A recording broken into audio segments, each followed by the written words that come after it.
La emisión está comenzando. Todos los asistentes están en modo de solo escucha.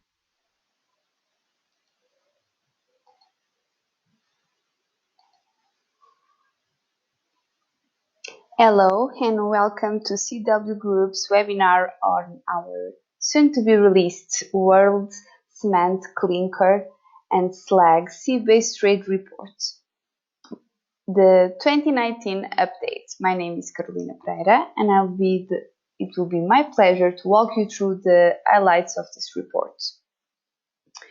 Today we will share the glimpses of our main findings in this third edition as a result of our efforts of always keeping up to date with trade prices, volumes and routes of cementitious materials.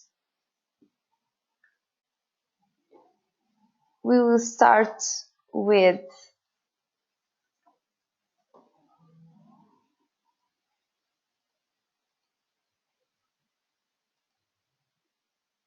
Sorry, give us a second. Here we go. Hang on. Let's do this.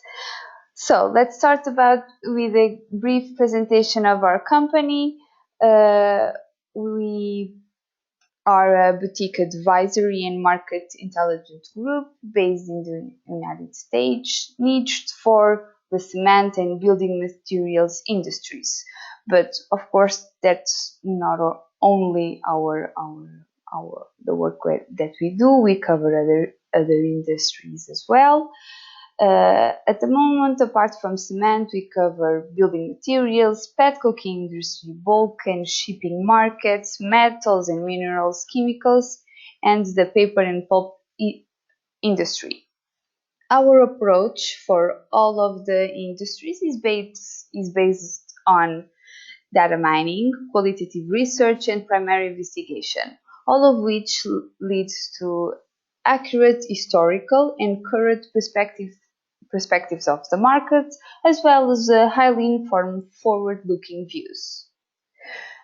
CW operates through three different branches. First of all, I'm going to talk a bit more about our advisory branch.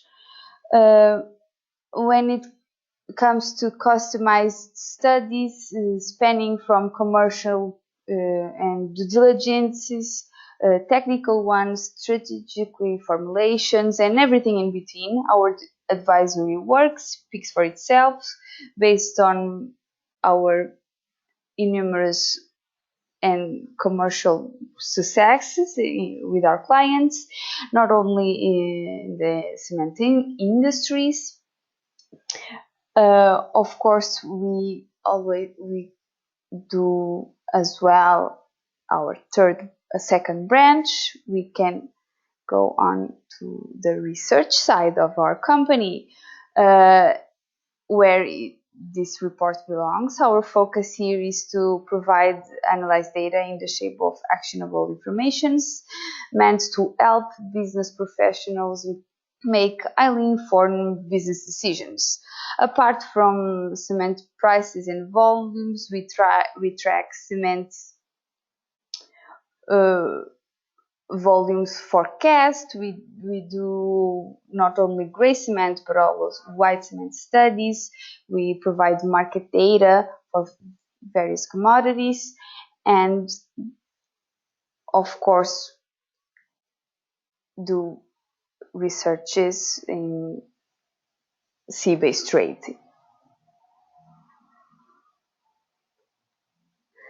Finally, we can talk about our news and media branch, where we try to keep our subscribers up to date with the more recent informations when it comes to the cement industry, petcoke, building materials, bulk, coal.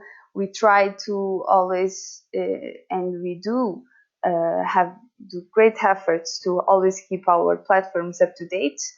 And actually, the research team does this data gathering, which provides us with a lot of knowledge current knowledge in these markets. We also have a magazine, some about, of course, cement. Now, moving on to the meat of our study, I would like to talk a bit about our report.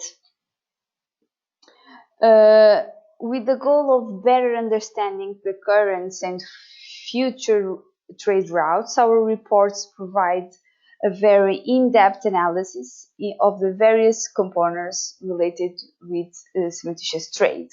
We are talking about trade in bag, big bag and bulk, but also trade, of course, by sea and by land. Therefore, our report is full of maps with not only current but also future trade routes and their evolutions.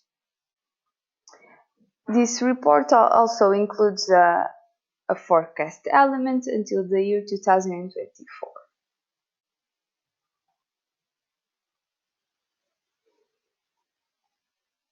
The question, how do we do this? Our own data of cementitious materials give us the possibility of doing a lot of correlations with our data.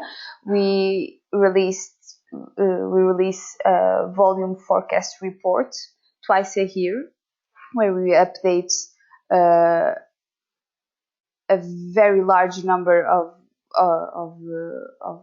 data regarding the volumes from and through a lot of countries. We also have a white cement report, a refractories report, and through all that and our primary interviews and connections, we are able to provide what we believe it's current and intelligent market information.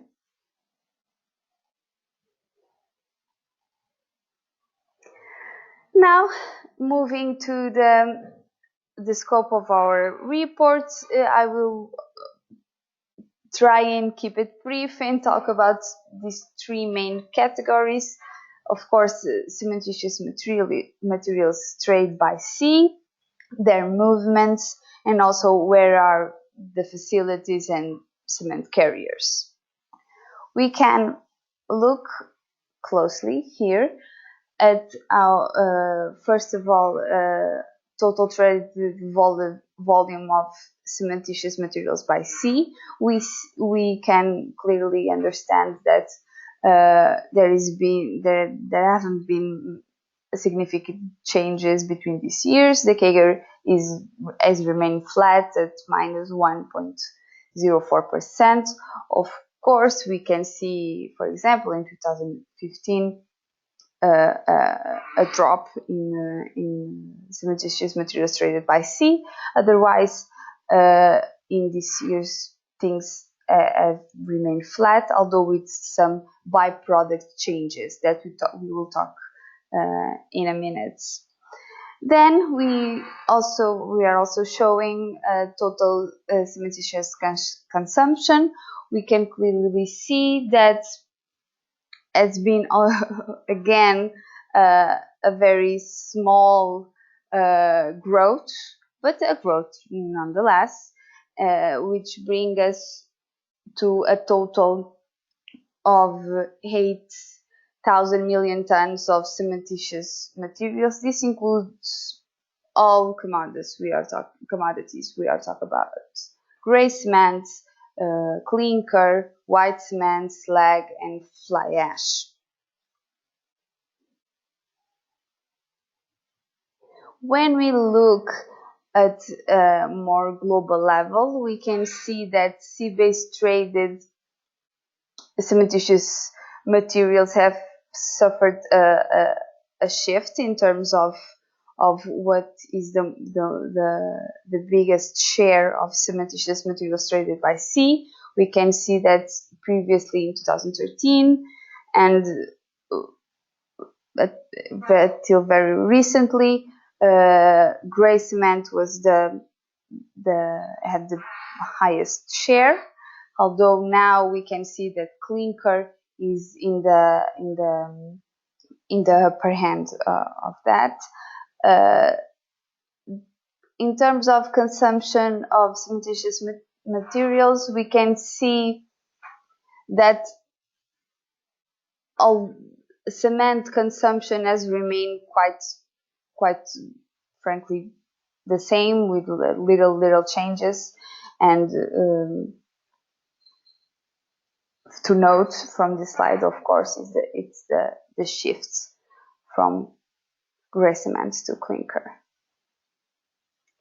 When we are talking about mapping out trade routes, this is one of the examples of what you can find in our report. We have a map in this format for all of these commodities.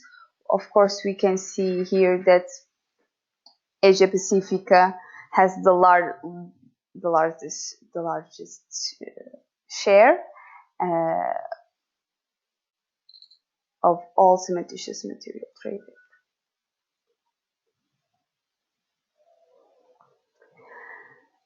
Here we can clearly see a correlation between why Asia Pacifica is one of the areas with more trade of cementitious materials. They also have a lot more of trading facilities, and that is something that is very clear in this map. Moving on as well to cement carriers.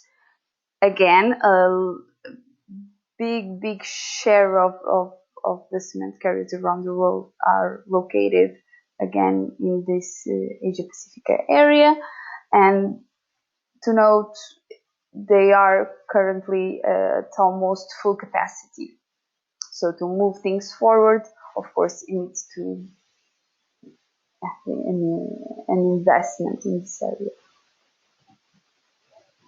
Now, when we are talking about what's going to happen in the next 5 years, we can give you an outlook by product.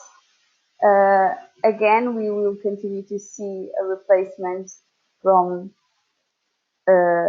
grey cement to clinker in terms of the most traded commodities by sea.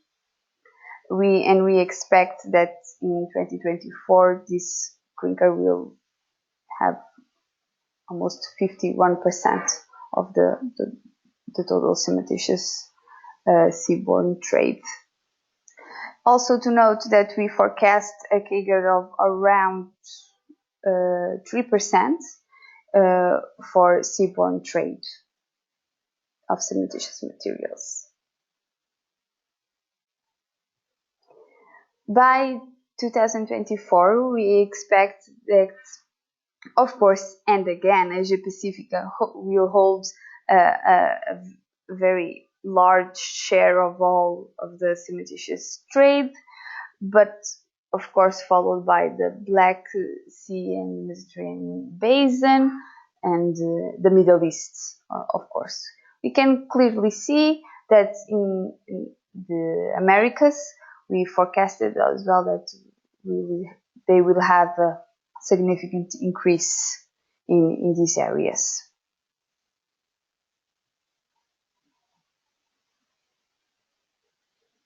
Now, to wrap up my presentation, I will give you a summary of our highlights. First of all, it's important to remember that although with some differences in the middle, between 2013 and 2018, the CAGR remained flat with minor decrease. Grey cement was the most cementitious sea-based trade, although coming with around 2% of total global cement consumption. Sea-based traded is set to grow at a CAGR of 3%. Of course, we have to keep in mind that China restrictions in terms of cement capacity and all of the geopolitical tensions surrounding this area will, of course, impact the cement trade volumes. One main point to keep in mind is, of course, utilization rates, and keeping utilization rates of the equipment and of the companies the most profitable, and this being, of course, the main driver of cementitious trade. Thank you so much for your time. It's been a pleasure. Please feel free to contact me or my company. Here is my email address, and I will gladly answer any questions that you might have. Thank you so much. Have a nice day. Goodbye.